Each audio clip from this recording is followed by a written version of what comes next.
I made a video discussing how to take common guitar tablature and convert it for use on the mandolin stuff. So you can take all the popular songs you're used to playing just by looking up guitar tab online and just making a few adjustments to the numbers and stuff on there based upon a couple of rules.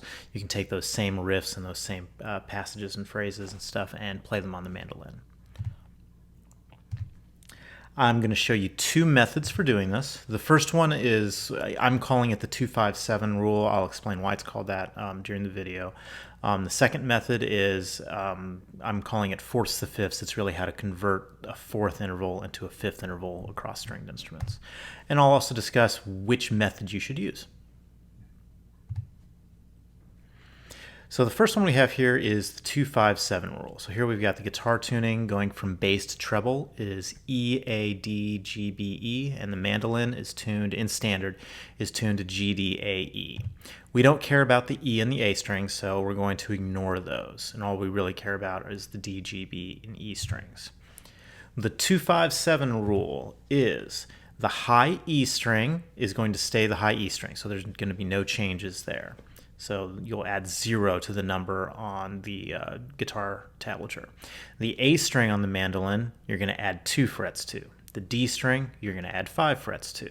And the G string, you're going to add 7 to.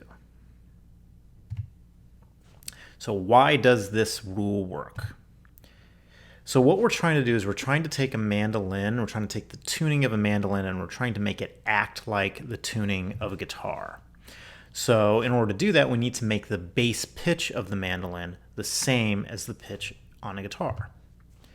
So looking at those 4 strings that I have highlighted here, on the guitar we've got the E, B, G, and D strings going from treble to bass. On the mandolin we have E, A, D, G. If I add 0 frets to the E on the mandolin, it stays an E. That's what we want. I want to take the A string though on the mandolin and turn it into a B string. To do that, I need to add a whole step to the A note. To the A note pitch on the second string of the mandolin to make it that B string. You do that by adding 2 frets. We're trying to take the D string on the mandolin and make it into a G. You count it off, starting with D, so D sharp, E, F, F sharp, G. That's 5 semitones or 5 frets on the mandolin. Likewise, we need to go from G to D on the last string of the mandolin. To do that, you're going to add 7. So the rule is, if it's on the first string on the E string, you're going to add 0 to it. 2-5-7. That's where I get the 2-5-7 rule from. Let's do an example of this. So this is the guitar tab for Life in Technicolor by Coldplay. Just happens to be one of the first songs that I learned how to play on the mandolin and did this conversion with. So we'll use that one here. So if you've got a standard 6-string guitar, you tune it to standard, you play this tablature, you'll get that opening riff from Life in Technicolor. This is that same exact riff as you see there, translated to the mandolin using the 2-5-7 rule. So for the B string, for the A string on the mandolin, I add 2 to whatever is on the B string of the guitar. So that first line of 0 becomes a 2, the 2 becomes a 4, so on and so forth. The D string, to make the D string equal to the G string, I have to add 5 to it. So all of those 2s on the G string of the guitar become 7s on the D string on the mandolin, so on and so forth. So what you see here in blue is the converted guitar tablature into mandolin tablature.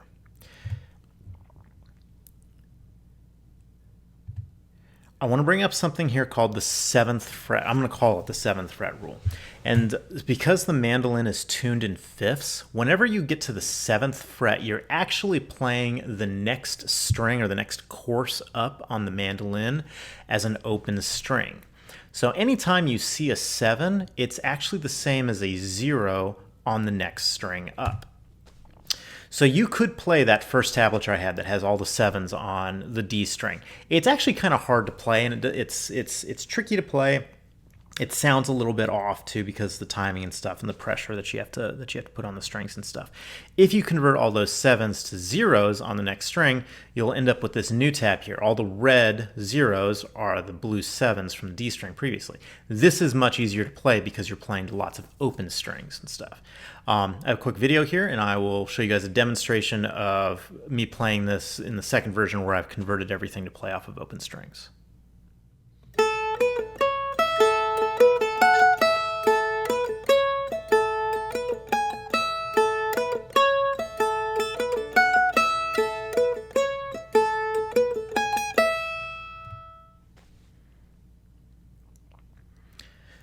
The second method I've got for you is converting fourths to fifths or converting fifths to fourths, depending upon how you want to look at it. This method works when you take any two consecutive strings on the mandolin or on the guitar. So the tablature needs to be written for consecutive strings, so no string skipping tricks here. You can convert string skipping movements and whatnot from guitar to mandolin. It's just a little bit more involved. This is going to focus more specifically on doing it when you have two consecutive strings. This rule does not work if you are working with the G and B strings from the guitar, because those are not tuned to a perfect fourth like most of the strings are on the guitar. Those are tuned to a major third, so this rule doesn't work there. If you're following what I'm doing here with the fourths and fifths and then with the 2-5-7 rule and stuff, you can figure out how to make the conversion to for the G and B strings. I would recommend just maybe, I'll go into when to use it, but I would suggest you go back to the 2-5-7 rule, and I'll cover that later in the which method to use section. But anyways, this method does not work for the G and B strings. You need to pick one of the strings to stay constant. So since you're picking two consecutive strings, one string will be a bass string, one string will be the more treble string. Pick one of those, either the top string, the bottom string, or the bass string, or the treble string. Pick one of them. One of them is if you choose the bass string, so the top string or the thicker of the two strings to stay constant, to not change, then you need to subtract 2 from any fret indicators in the guitar tab on the treble string. If you're going to keep the treble string constant, then the bass string, you need to add 2 to any of the fret indicators from the guitar tab. So let's talk about why this works. We're not going to do this with tuning and stuff. In order to understand this, we need to understand just how the guitar and the mandolin are tuned in general. A guitar is tuned in perfect fourths in general, except for going to the G to the B, but we're going to ignore that. In general, the guitar is tuned to fourths. The mandolin is tuned to fifths. So what this means is that the guitar actually gets to the next string faster than the mandolin does. The guitar only has to go a fourth to get to the next string, whereas a mandolin has to go a fifth before it gets to the next string. We need to take that interval from open string, or I'm sorry, from open string on the bass string to the next string. We need to take that interval and we need to shorten it on the mandolin. So we're taking the length of a fifth and we're converting it down and making it work on a fourth.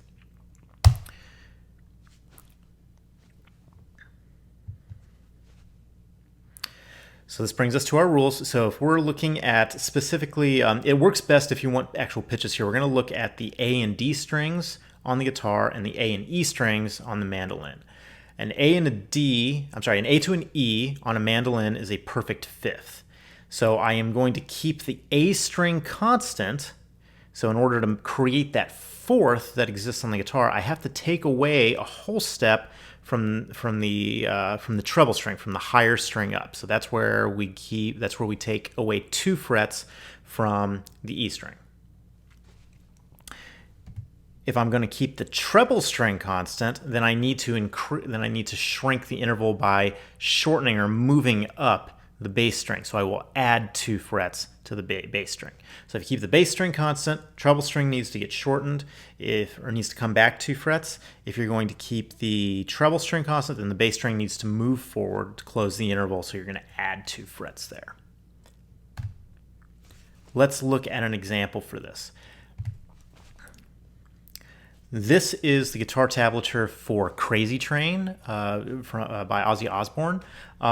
This is in the guitar form. It's consecutive strings. We really don't care about the tuning and pitch and stuff. You can play this wherever you want to, as long as you've got that fourths relationship on the guitar. Going from the G to the B is different because it's a major third, so it doesn't work there. But you could play the same riff going from the A to the D string, or even from the B to the E string, and it would still work. We're going to think of this in terms of bass string and treble string, as opposed to looking at it as going E to A. Think of it as bass string, treble string, or bottom string, top string, however you want to. Just think of it in terms of consecutive strings. The bass string is going to be the thicker strings. The treble strings will be the finer, skinnier strings. This is the same guitar tablature in that format. The first one we are looking at here, we are keeping the bass string constant. So the bass is not changing. The bass string is not changing.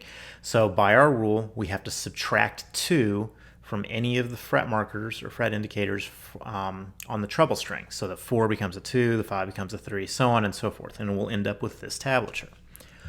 Likewise, we could have kept the treble string constant, in which case we need to add 2 to everything on the bass string. So those 2s all become 4s, the 5 becomes a 7, etc., etc.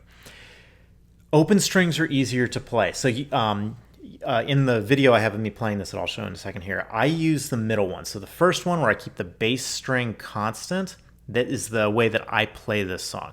You can play it using the bottom one, but it's harder because every single note has to be fretted. Whereas in the other version, you've got open strings that you can play to.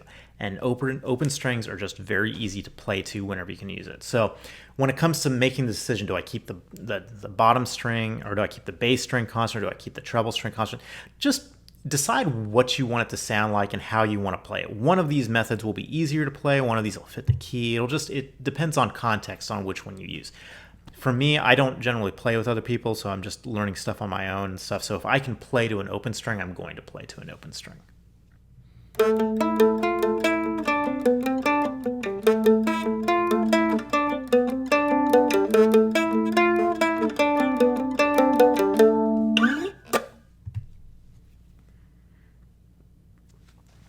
Now comes the question of which one should you use.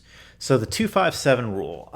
This is a really great rule to use, or this is the method you should use if the guitar riff that you're playing uses the treble string. So if it's written and it uses the E, the B, the G, and the D strings from the guitar, this is the rule you should use. It allows more of a direct relationship there. It also it maintains the key of the song that you're playing in, because everything just matches up and you're trying to match pitches and whatnot, and you're keeping that E static, the high E static and whatnot. This also gives you a method to deal with that major third interval that exists between the G and the B string on the guitar. This is the method to use. If you've got a guitar riff that you're playing that goes across the G and the B strings, this is the method you should use. For example, like I want to say Sweet Child of Mine by Guns N' Roses. This is the method that I would use for converting that for play on the mandolin. The fourths to the fifths. This is kind of the general method. This is true for any 2 consecutive strings. So if you're just looking at 2 consecutive strings in your riff, kind of like the Ozzy Osbourne song, like Crazy Train, if you're looking at 2 strings like that and everything's played on just those 2 strings, this is the method to use, because it doesn't have to be on the E and the A string on the guitar. It can be on the A and the D string. It can be on the D and the G string. It can be on the B and the high E string. You've got the ability to apply this to lots of different situations, so it isn't fixed to any specific tone. It's also really, really good if you are primarily playing kind of a bass riff. So if the guitar riff that you're playing is much more on the bass strings, this is the method that I would use. It does not maintain key, but it does give you some flexibility in being able to move around in keys and stuff. So use method 2 if you need to be able to move your keys and stuff. This is not the method to use if you have to move across the 3rd and 2nd string of the guitar. If you have to deal with that major third, this is not the best way to do it. What I would suggest you do in that case is use method 1, and then if you need to change keys and whatnot, you can shift stuff around by just figuring out your new root or whatnot, or using a variation of the fourth key and moving it up and down the strings on the mandolin, which is uniformly tuned, unlike the guitar.